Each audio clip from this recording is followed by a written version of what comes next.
All right. We're live. Yeah. We Welcome. are, You are listening to Transparency and Merit. yes. And I'm hearing the words transparency and I'm hearing the word merit. I'm hearing this more and more often. And maybe it has something to do with your efforts here. So tomorrow will be the longest day I've ever fasted. It will be my third day, and I'm hoping to make it longer than just 3 days. And I don't know if I'm going to last the whole 3 days. They say the first 2 days are the toughest. You feel like a warrior? You know what? I feel like a warrior. You know, the first time I did it, I didn't last even 2 days. So hopefully I will not break down and So order something from Grubhub or go to Denny's and pick up my food. 2 days Uh, ago at 8 p.m. you ate something and you haven't eaten since. What are you doing? Are you drinking water? What are you doing? you know, I am taking cough drops, sugar-free cough drops. I wonder if that counts as a meal. No, but it'll make your gas smell tremendously awful. Well, that's of course. I'm waiting for you, Yes. but yeah, I'm just here, just hopefully, like I said, it won't. I can keep this going. I mean, for 10 days, maybe even a month of not eating. That would just simply be so amazing not to eat, and it would make me kind of happy if I could do that. You know, if I have, right now, like my mind is sharper.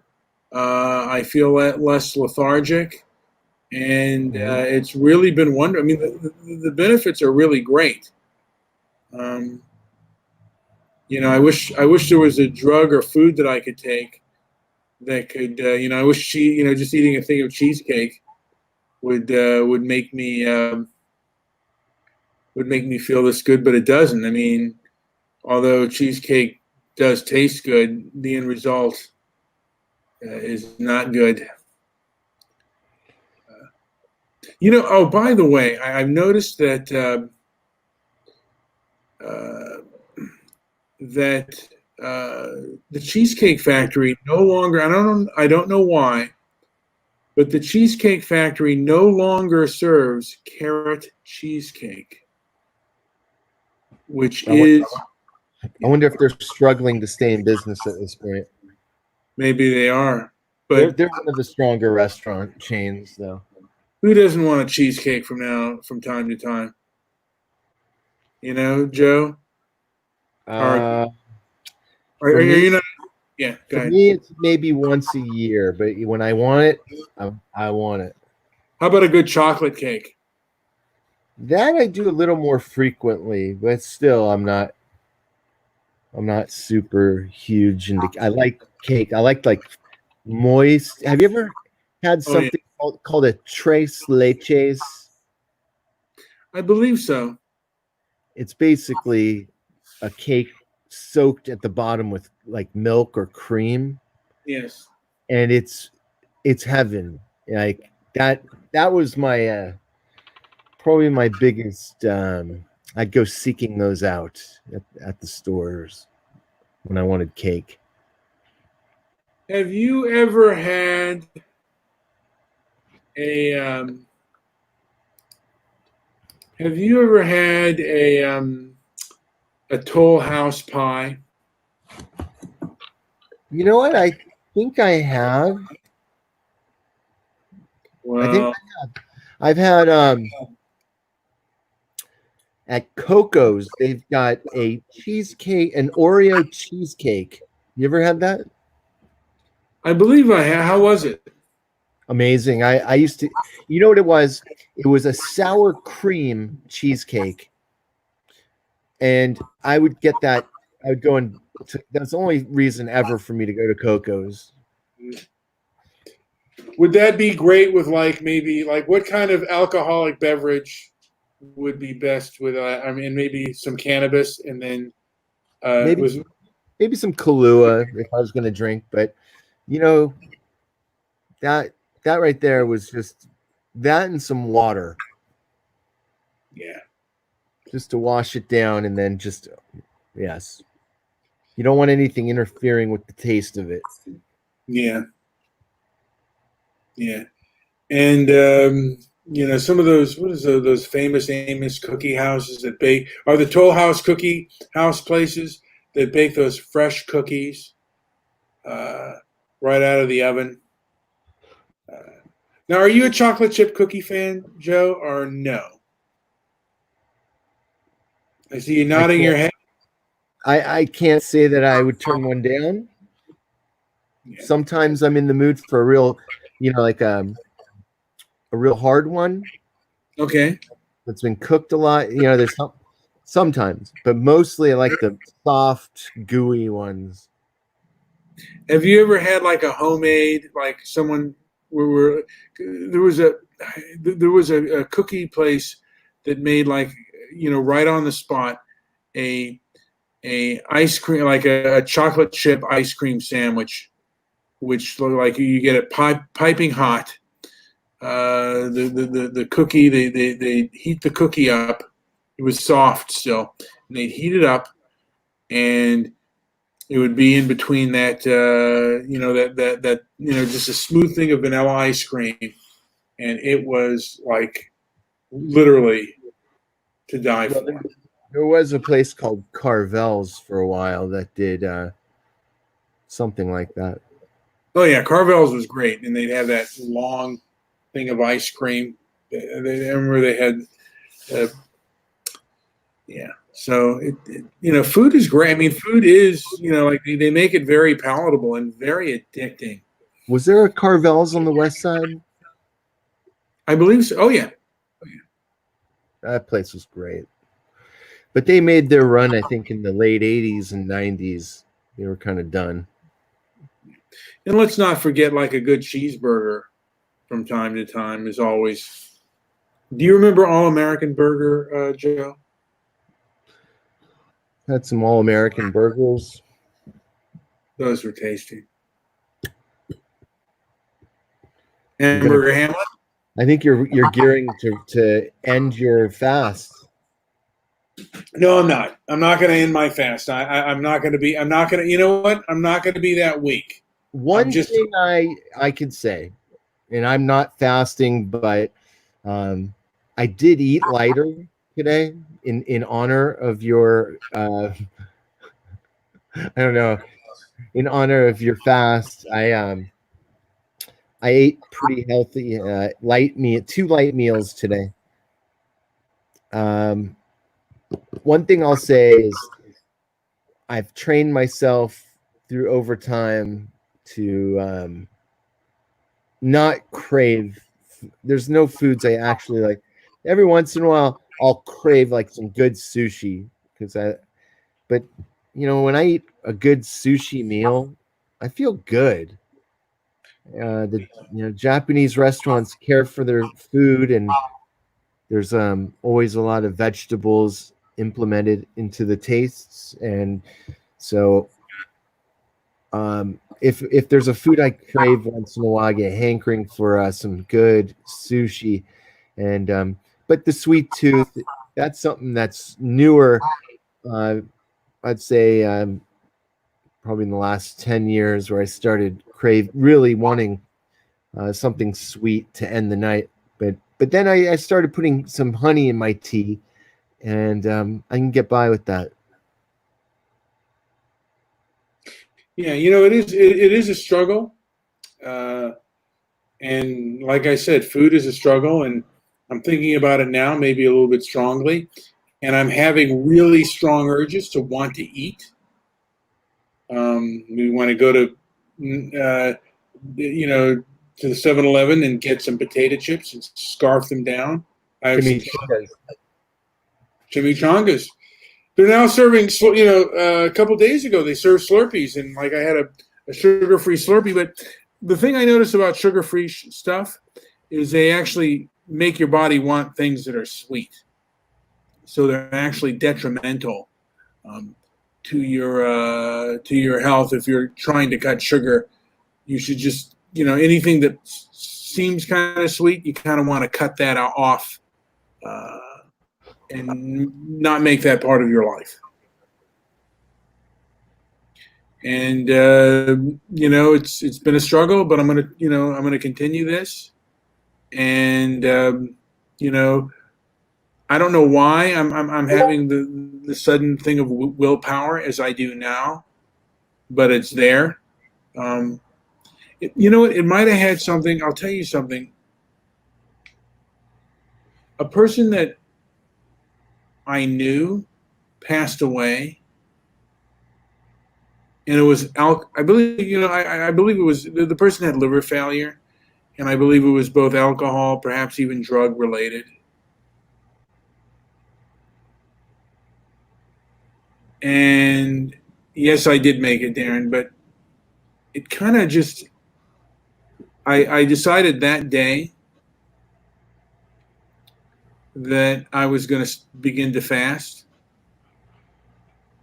and I've become better at it. And I wish that hadn't happened. I mean, certainly I might have done it anyway, but it was that kind of strike to the gut that kind of hit me. And I knew this person fairly well. She was the girlfriend of a relative of mine. And it just kind of struck me, and I'm still kind of processing it. It wasn't like the death of my parents, but this person does have a child that's younger than I was when I lost my mother. So I kind of feel for that.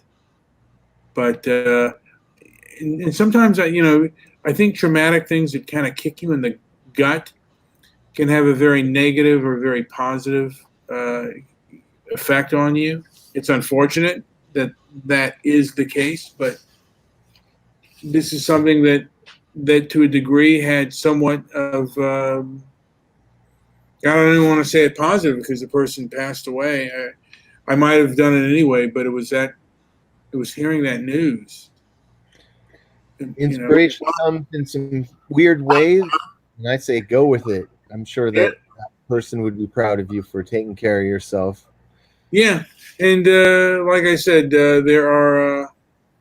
And Darren says tomorrow will be amazing for me. Is Darren diabetic, by the way? That you're going to have to ask Darren. By the way, if you want to call in, Darren, feel free to call the number. We still have some time. You're not in a rush to get off, are you? I say you stay on. You know what? The more you podcast, the more you're going to forget all about food. The more I'm stuck in one place, the more I might remember food. It's kind of a double-edged. Are you moving around more? Is that what's going on? Are you going outside? Yeah, like I said, I feel much. I just feel much better. I feel awake and I feel alive. So I just I feel much sharper. And I believe that we have a fight on our hands. I mean, I've expressed my feelings on the show I did earlier, and you want to be sharp because you're battling people that are master manipulators, master controllers, and it's a really good thing to battle. I think I might do a show on because I'm gonna listen to it again. But Kevin Trudeau's Mega Memory. I want to. It kind of helped me with my my job prospects, and it brought my memory up better. Mm-hmm. I might just put it in the link so you can listen. I don't know if you want to listen to it, but you have to kind of follow the program to a degree. But it's a really good memory. It was good for me. Now you may have You may have succeeded better than that, and we might do a thing on memory and what works best for memory. But like I said, I'm going to listen to it again, and we might want to put that in the description box because it's on YouTube and it is free. And if you follow the program, you will succeed in boosting your memory.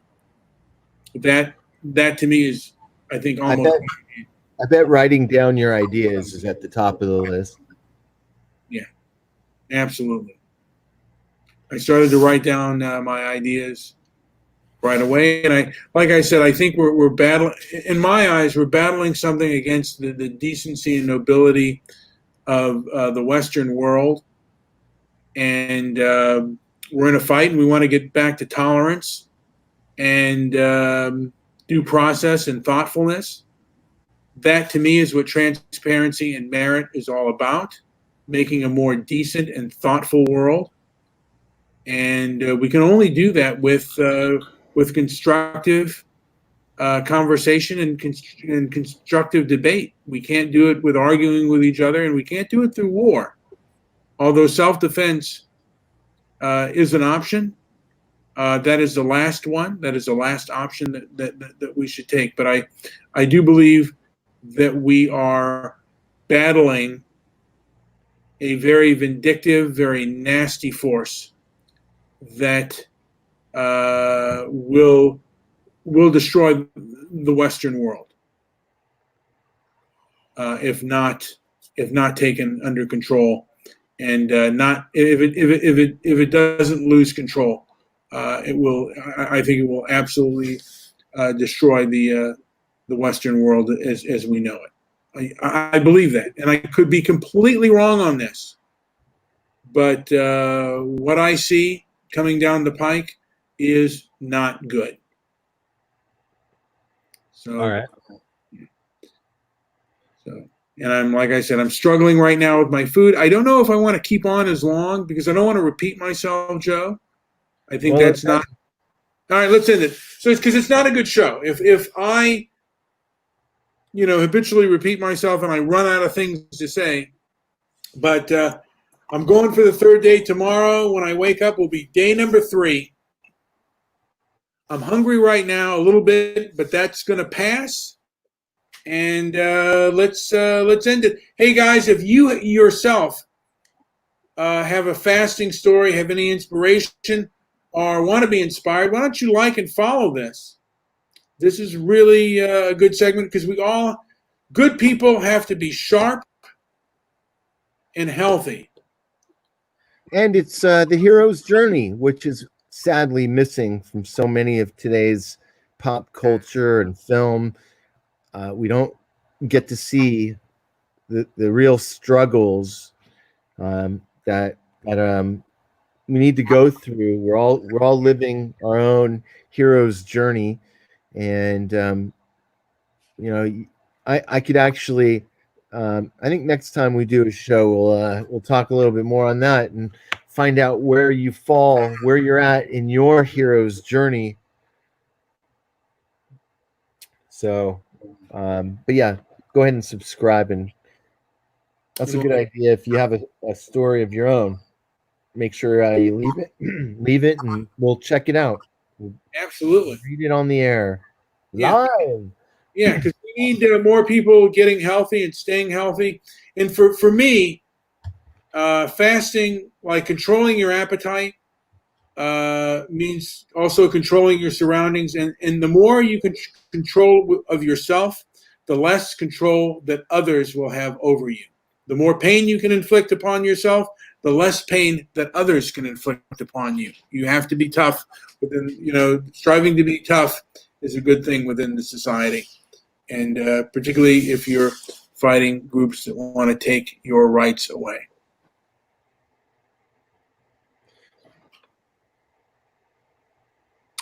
All right, I think that'll do it, Joe. Oh, great. All righty.